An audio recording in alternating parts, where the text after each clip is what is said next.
అధిష్టానానికి ఆమెపై అపార నమ్మకం. ఆ నమ్మకంతోనే మొదటిసారి గెలిచిన మంత్రి అయ్యారు. మహిళా మంత్రిగా ఒక వెలుగు వెలిగారు. ప్రత్యర్థులపై ఎదురుదాడి చేసే నేతల్లో ముందున్నారు.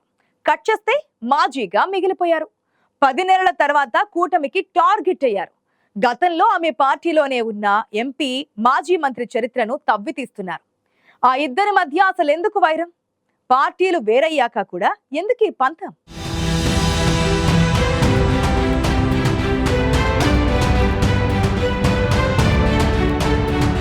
మాజీ మంత్రి విడుదల రజనీపై కేసు నమోదు చేయాలనే తమ్ముళ్ల కల కూటమి ప్రభుత్వం అధికారంలోకి వచ్చిన 10 నెలల తర్వాత సాకారమైంది.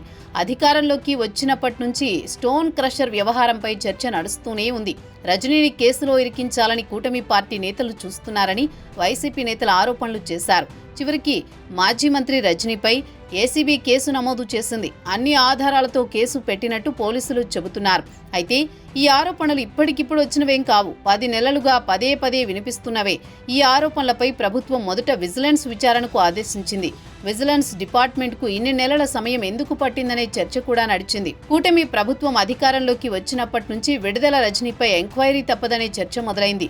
విడుదల రజనీతో పాటు రిటైర్డ్ ఐపీఎస్ అధికారి పల్లె జాషువా, రజనీ పిఏ రామకృష్ణ పేర్లు తెరపైకి వచ్చాయి. తనపై వచ్చిన ఆరోపణలపై రజనీ చాలాసార్లు స్పందించారు.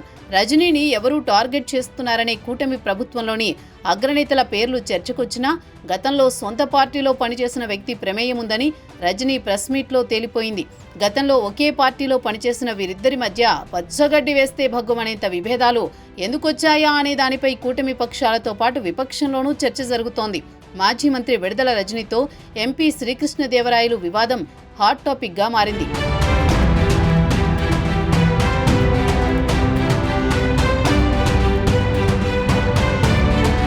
ఇన్నేళ్లు ఒకే పార్టీలో కలిసి పనిచేస్తున్న నేతలు ఇప్పుడు పరస్పరం విమర్శలు గుప్పించుకోవడంలో ఆంతర్యమేమై ఉంటుందనే చర్చ నడుస్తోంది.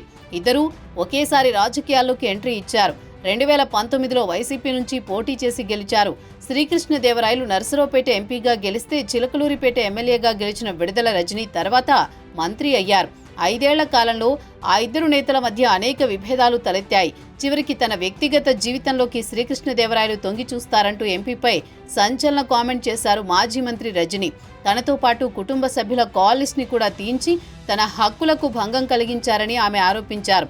అయితే కాల్ లిస్టు వ్యవహారాన్ని మాజీ మంత్రి ఇన్నాళ్లు ఎందుకు బయట పెట్టలేదు, ఇప్పుడే ఎందుకు బయట పెట్టారనే చర్చ జరుగుతోంది. వైసీపీ అధికారంలో ఉండగా విడుదల రజనీకి మంత్రి పదవి ఇచ్చినప్పటి నుంచే ఇద్దరి మధ్య రచ్చ కొనసాగుతుందనే ప్రచారం ఉంది. ఎంపీ శ్రీకృష్ణదేవరాయలు వైసీపీలో ఉండగానే టీడీపీ నాయకులతో సన్నిహితంగా ఉంటూ వారికి పనులు చేసి పెడుతున్నారని, వారి సలహాలనే పాటిస్తున్నారనేది రజనీ ఆరోపణ. అప్పట్లోని ఆమె శ్రీకృష్ణదేవరాయలుపై వైసీపీ అధిష్టానానికి ఫిర్యాదు కూడా చేసినట్టు సమాచారం.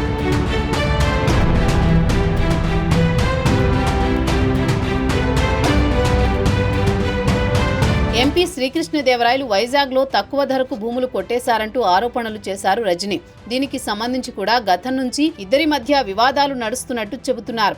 వైసీపీ హయాంలో ఎంపీగా ఉన్నప్పుడే శ్రీకృష్ణదేవరాయలు పార్టీ వ్యవహారాలన్నీ టీడీపీకి చేరవేస్తున్నారని రజనీ అధినేత దగ్గరకు తీసుకువెళ్లినట్టు ప్రచారం నడిచింది. లావు శ్రీకృష్ణదేవరాయలు సాఫ్ట్గా కనిపించినా ఆయన రాజకీయమే వేరని గుసగుసలు నడుస్తున్నాయి. తాను కోరుకున్న వారికే పదవులు ఇవ్వాలంటారట ఎంపీ. నియోజకవర్గ పరిధిలో అన్ని తన గ్రిప్లో ఉండేలా చూసుకుంటారట. రాజకీయంగా బయటికి అంత యాక్టివ్గా కనిపించకపోయినా అంతర్గత రాజకీయాల్లో వ్యూహరచనలో ఎంపీ రూటే వేరనే మాట వినిపిస్తోంది.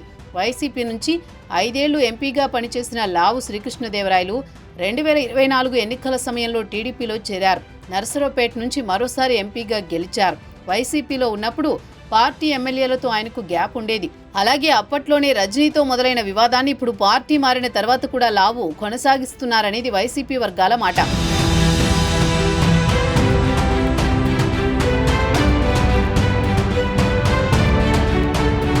ఎంపీ శ్రీకృష్ణదేవరాయలకు తోడు చిలకలూరిపేట ఎమ్మెల్యే పత్తిపాటి పుల్లారావు, ఇటీవల వైసీపీ ఎమ్మెల్సీ పదవికి రాజీనామా చేసిన మర్రి రాజశేఖర్ అంతా కలిసి తనపై కుట్ర పని కేసులో ఇరికిస్తున్నారని, దేనినైనా ఎదుర్కొనేందుకు సిద్ధంగా ఉన్నానని అంటున్నారు విడుదల రజనీ. అరెస్టు దాకా వస్తే దానికి కూడా ఆమె సిద్ధపడుతున్నారనే ప్రచారం జరుగుతోంది. మరి విడుదల రజనీ ఈ కేసులో అరెస్ట్ అవుతారో లేదో వేచి చూడాల్సి ఉంది. అలాగే ఈ కేసులో అరెస్టు దాకా వెళ్లినా లేకపోయినా మరికొన్ని కేసుల్లో ఇరికించైనా మాజీ మంత్రిని జైలుకు పంపాలనే ఆలోచనలో కూటమి ప్రభుత్వం ఉందంటోంది. ఇప్పటికే కొందరు వైసీపీ నేతలు జైళ్లపాలు కావడంతో రజనీ కూడా వారి లిస్టులో చేరితే మొదటి మహిళా నాయకురాలు ఆమె అవుతారు.